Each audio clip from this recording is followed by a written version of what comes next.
사도신경으로 신앙 고백 드리겠습니다. 나는 전능하신 아버지 하나님 천지의 창조주를 믿습니다. 나는 그의 유일하신 아들 우리 주 예수 그리스도를 믿습니다.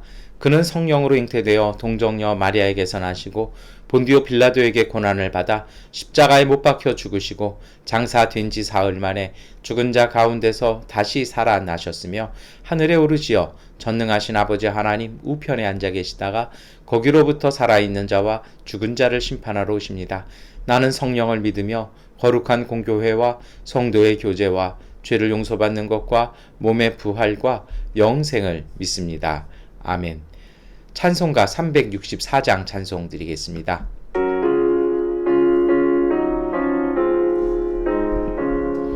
내 기도하는 그 시간 그때가 가장 즐겁다.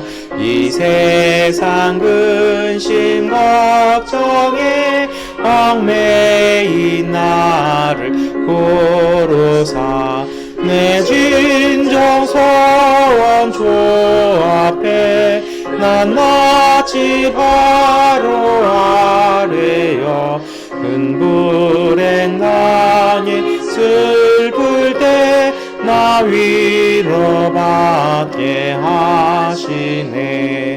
내 기도하는 그 시간 내게는 가장 귀하다. 저 광야 같은 세상을 끝없이 방황하면서 위태한 길로 나갈 때 주께서 나를 이끌어 그 보좌 앞에 나아가 은혜 받게 하시네.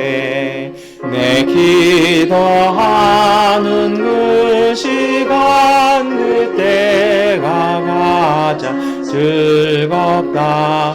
이때껏 지은 큰 죄로 내 마음 심히 아파도 금으로 뉘우쳐 다 숨김없이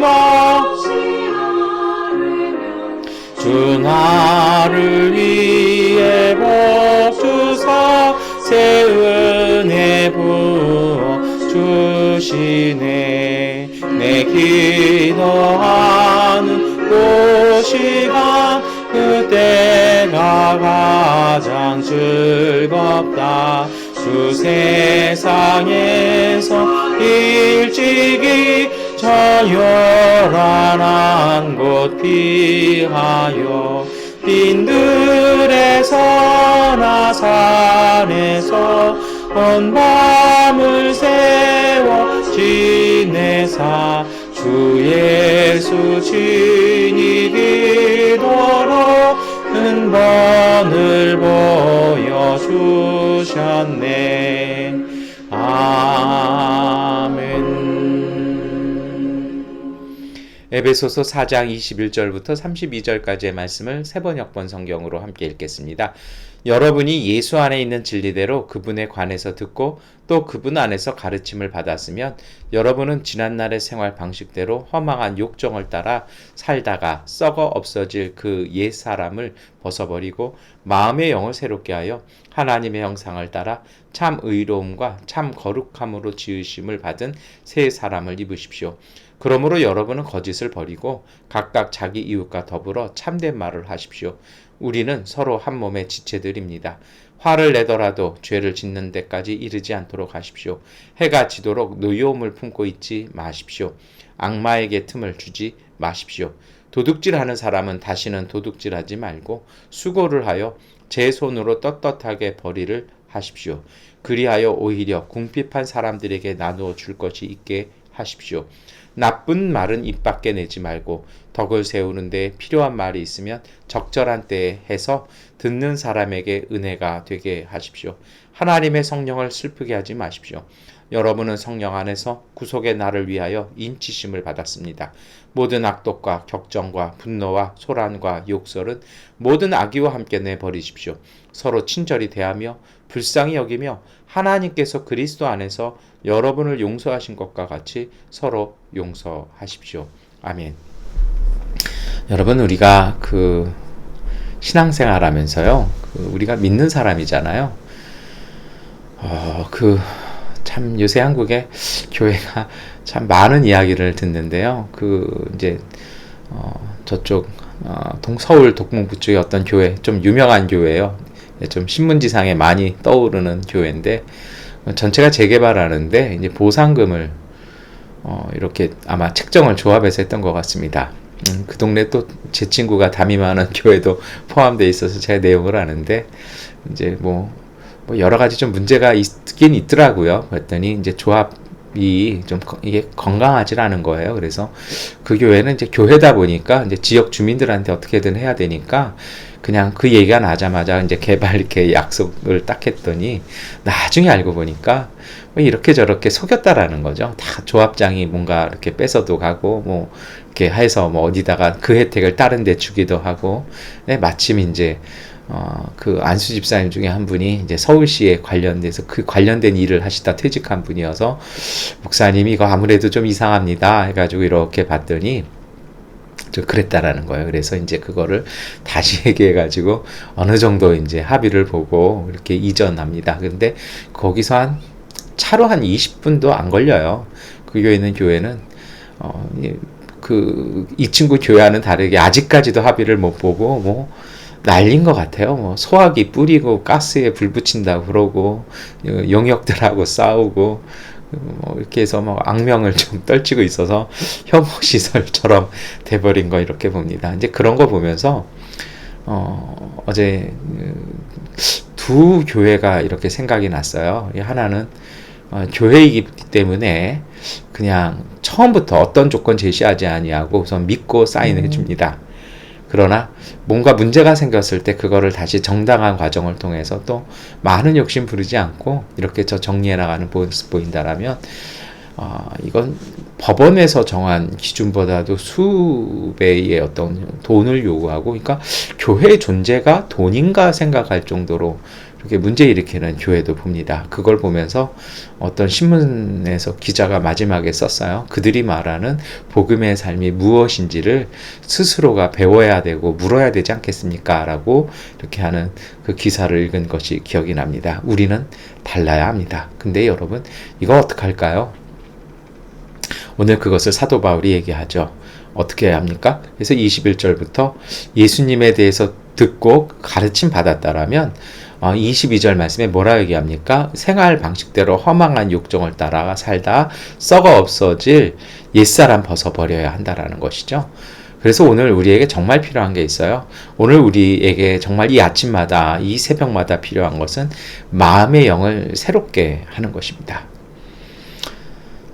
우리의 자아 있잖아요. 하나님이 주신 새 영을 새롭게 한다는 건요, 건강하게 만드는 거고 맑게 만드는 거거든요. 그래서 어떻게 하는 것입니까? 24절 말씀 우리가 함께 읽겠습니다. 하나님의 형상을 따라 참으로움과 참 거룩함으로 지으심을 받은 새 사람을 입으십시오. 어떻게 해요? 하나님의 형상, 하나님의 성품, 하나님의 마음을 닮아서 우리가 새로워져야 된다는 것입니다. 그래서 그러한 삶을 통해서 우리의 삶에 나오는 삶의 방식이 우리의 복음을 증언할 것이라는 것입니다. 그래서 여러분, 그 복음 예수 믿는다라는 것은요, 변화가 있어야 됩니다. 어떤 변화입니까? 오늘 우리의 삶에 변화가 있어야 돼요. 자꾸 우리가 이렇게 굳어지고 우리가 하던 대로 하면은 안 돼요. 제가 지난주 새벽 예배 때 좀 살짝 말씀을 드렸는데요. 이게 나이가, 저도 이제 50이 넘어가니까 이게 잘 웃음이 없어져요. 그래서 주변 분들이 카메라 앞에서 너무 얼지 마세요, 막 이제 그런 이야기들을 주실 때가 있어요. 나이가 들어가니까 절거하죠. 그래서 제가 그때도 그런 말씀을 했어요. 서울에 이렇게 해서 보다 보면 나이 드신 분들 보면 할아버지들은 대체적으로 좀 화가 나 있고요. 할머니들은 대체로 좀 의심을 하세요. 왜냐하면 그게 약함에서 오거든요. 그게 부당함, 그리고 사회 구조가 이렇게 조금 하다 보니까 이 노인분들이 좀 울분이 이렇게 나잖아요. 근데 여러분, 오늘 우리의 모습도 나이 들면서 또 때로는 우리가 세상과 힘겹게 살아가면서 우리도 그럴 수 있을 것 같아요. 어느 순간 좋은 것을 보고 좋은 것을 닮아야 되는데 세상의 때가 덕지덕지 붙어야 되는 것을 경험할 때 있습니다. 지난 주간에 그런 말씀 드렸던 것 같아요. 오늘 사도 바울은 에베소서를 통해서 우리에게 권면합니다. 그러지 말라는 것입니다. 매일 아침마다 매일마다 새롭게 해서 우리 속을 깨끗이 하고 우리에게 삶의 변화된 모습을 보이라는 것입니다. 그러면 하나님의 형상으로 이루어진 변화된 모습은 어떤 것일까요? 정말 아픈 사람을 일으켜 세우고 사회에 놀라운 일들을 일으켜 세우고 뭐 정말 쭉쭉쭉 나가는 그런 삶일까요? 여러분, 그렇지 않습니다. 그 삶이요, 의외로 간결합니다. 25절 말씀 우리가 함께 읽겠습니다. 그러므로 여러분은 거짓을 버리고 각각 자기 이웃과 더불어 참된 말을 하십시오. 우리는 서로 한 몸의 지체들입니다. 어디에서 시작하는 것입니까? 마음속에 있는 거짓을 벗어버리라는 것입니다. 그리고 참됨을 이야기하라는 것입니다. 사람은 거짓을 버리고 참됨을 이야기할 때 새로가 아치는 것입니다. 왜냐고요? 그것이 세상 속에서 진리를 선포하시는 하나님의 성품이고 하나님의 형상이기 때문입니다. 하나님의 진리를, 하나님의 진실을 이야기하기 시작할 때 그 속에 하나님의 성령의 임재하심을 통해서 그 진실 속에 담겨있는 하나님의 뜻이 오늘 우리를 살리는 것입니다. 여러분, 묘해요. 거짓을 얘기하잖아요. 거기에는 담이 생기고 거기에는 녹이 생기기 시작하고 벽이 쌓입니다. 그런데 오늘 바울이 얘기하지 않습니까? 우리는 서로 한 몸의 지체들이라고요. 손이 거짓된 일을 하면요, 다른 손이 알잖아요. 그래서 오죽하면 오른손 하는 일 왼손 모르게 하라는 이야기도 있고요. 우리의 입이 얘기하면 우리의 귀가 듣잖아요. 다 안다라는 것이죠. 그리고 할 필요한 일이 있다라는 것입니다. 26절 말씀인데요.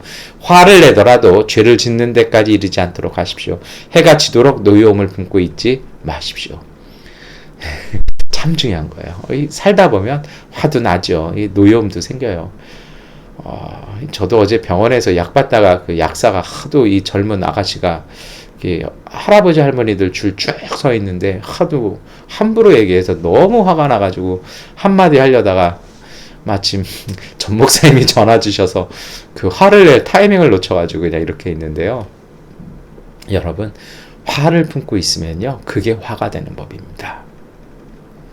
정말 지혜는요, 화를 털어버리고 흘려버리는 것입니다. 화가 나지만요, 그게 죄가 되어서는 안 돼요. 화가 날 수 있어요. 그게 정상이죠. 근데 그 화가 여러분 죄가 되고 그 노여움이 밤까지 가져가면 그것은 독과 같아서 오늘 우리를 해치는 것입니다. 그래서 사도 바울은 계속해서 권면합니다. 27절 말씀 함께 읽겠습니다. 악마에게 틈을 주지 마십시오. 화가 나는 것 자체 나쁜 건 절대 아니에요. 그게 뭐 인격이 부족하거나 뭐 믿음이 부족하거나 뭐 실수, 그거 아니에요. 사람은 다 화가 나 있어요. 오죽한 모세도 화가 나서 돌판을 부셨잖아요. 하나님이 주신 걸 부실 정도의 화를 품었던 모세예요. 그런데 중요한 건 뭐냐면 그때 우리가 연약해질 때고 그때가 틈이라는 것입니다. 그래서 참된 믿음은요, 그 화를 빨리 식히는 것입니다. 빨리 내보내는 것이죠. 그래서 악마가 틈타지 아니하도록 잘 관리하는 것입니다. 이렇게 해서 삶의 속에서 맑고 깨끗함과 건강한 흐름이 생기잖아요. 그리고서 하는 일이 있습니다. 그것이 바로 28절이죠. 함께 읽겠습니다. 도둑질하는 사람은 다시 도둑질하지 말고 수고하여 제 손으로 떳떳하게 벌이를 하십시오. 그리하여 오히려 궁핍한 사람들에게 나누어 줄 것이 있게 하십시오. 성실하라는 것입니다. 진실하게 일하라는 것입니다. 떳떳하게 당당하게 벌이를 하는 순간 그 속에서는 하나님이 주신 은총이 따를 것이라는 것입니다. 정말 맑은 마음으로 깨끗한 모습으로요, 의심하지 않고요, 근심하지 않고요. 제가 한때 좋아했던 찬송가 가사가 의심의 안개 거치고 근심의 두려움 없는 곳, 저 높은 곳을 향하여였는데요. 여러분, 그렇게 되고 열심히 그 땀과 성실로 채워나가면요, 하나님 주신 성실함이 있습니다. 우리 지난주 2주 전에 보셨잖아요. 심은 사람들에게 심을 씨앗과 먹을 양식을 하나님이 공급하여 주십니다. 그래서 그것을 쌓아서 내가 다 갖는 것이 아니라 궁핍한 사람에게 나누어주는 삶, 이것이 바로 복음의 삶이라는 것입니다. 이것이 바로 하나님의 성품, 하나님의 형상이 하는 일이라는 것입니다. 우리가 해야 할 일은요, 이것이라는 것입니다. 저와 같은 목사들에게는요, 이것을 정말 중요한 것 같아요. 설교하고 예배를 인도하고 교회를 돌보고 있죠. 그러나 이것부터 하는 것이 중요하다라는 것입니다. 우리 한번 더 볼까요? 29절은요. 이제 관계가 나와요. 어떤 것입니까? 나쁜 말은 입 밖에 내지 말고 덕을 세우는데 필요한 말이 있으면 적절할 때 해서 듣는 사람에게 은혜가 되게 하십시오. 제가 지난주에도 그런 말씀 드렸어요. 입이 중요하다고요. 입이 곧 기도거든요. 나쁜 말이 아니라 우리가 화가 날 때도 여러분 우리의 모든 말들이 기도가 돼야 돼요. 선함이 돼야 되고 방법을 찾는 거죠. 이것이 바로 덕을 세우는데 필요한 말이 있으면 적절하게 하는 것입니다. 중요한 게 있죠. 듣는 사람에게 은혜가 되게 하십시오. 제가 요새 이거 잘 못하는 것 같아요. 말이 너무 길어져서 들으시는 분이 좀 힘들어할 때도 있더라고요. 그리고 제가 자꾸 표현을 잘 못하는 때가 있어요. 높아심도 생기고 타이밍을 잘 못하니까 지혜가 부족한 거죠. 그러기 위해서는 어떻게 할까요?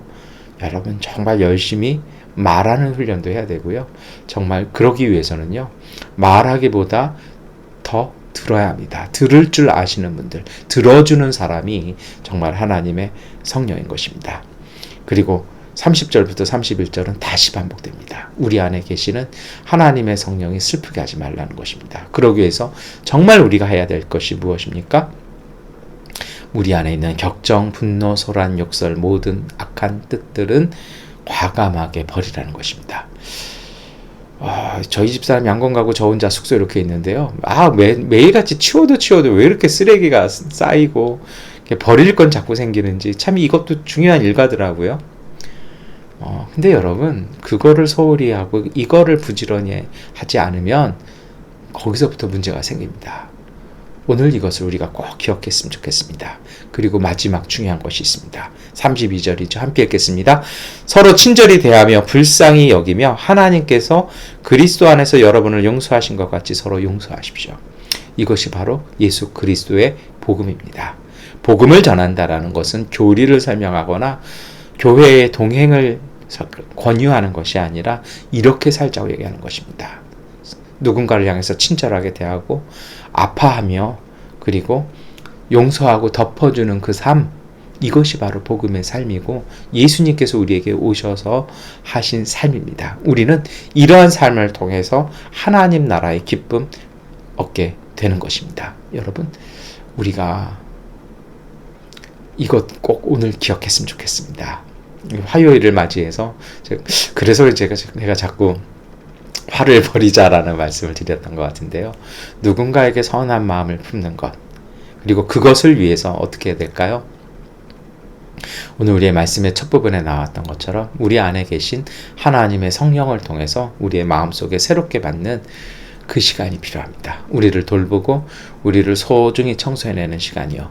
그래서 새벽 예배 하시고서 한번 곳곳을 청소해 보시는 그러한 소위를 통해서 우리의 삶과 우리의 영혼을 깨끗이 청소해 나가는 그 삶의 루틴, 여러분 그것이 곧 살아있는 기도입니다. 그렇게 청소하시면서 또 마음을 담아서 하나님 이곳에 복을 주시고 이곳에 하나님의 은혜가 싹트게 하여 달라고 소중히 주님이 임하실 자리들을 마련하고 이곳에 주님의 성령이 동행함을 고백하고 선포하신다라면, 그리고 그 마음 담아서 삶에서 일상 가운데서 사람들을 향해서 선함으로 맑음으로 성실함으로 정직함으로 살아가는 삶, 이것이 바로 복음의 삶입니다. 이러한 삶으로 하나님 앞에서 칭찬받는 오늘 우리의 일상이 되기를 축원합니다. 기도하겠습니다. 전능하신 아버지 하나님, 우리가 매일 아침마다 주님 앞에 엎드립니다. 오늘 우리를 새롭게 하여 주시고 우리의 마음을 돌보아 하나님 구부러진 것을 펴게 하여 주시고 더럽힌 것을 깨끗이 닦아내게 하시고 쌓인 것은 내어보내게 하시고, 그리고 그 맑고 깨끗한 그 자리 속에 주님의 한없는 은혜와 사랑을 가득 담게 하여 주시옵소서. 그 안에 담긴 그 가득한 사랑을 우리의 이웃과 함께 나누어 기쁨과 평화가 가득한 우리의 일상 되게 하셔서 그 안에 샘솟는 생명 가득한 하나님의 나라 되게 하여 주옵소서. 주님, 오늘도 진행되어지는 교회 성전 건축 이전 공사에 함께하여 주셔서 주님이 지키시고 돌보시며 안전하게 하시고 모든 이웃들 속에 선함이 함께하게 하여 주시옵소서. 예수 그리스도의 이름으로 기도드립니다. 아멘.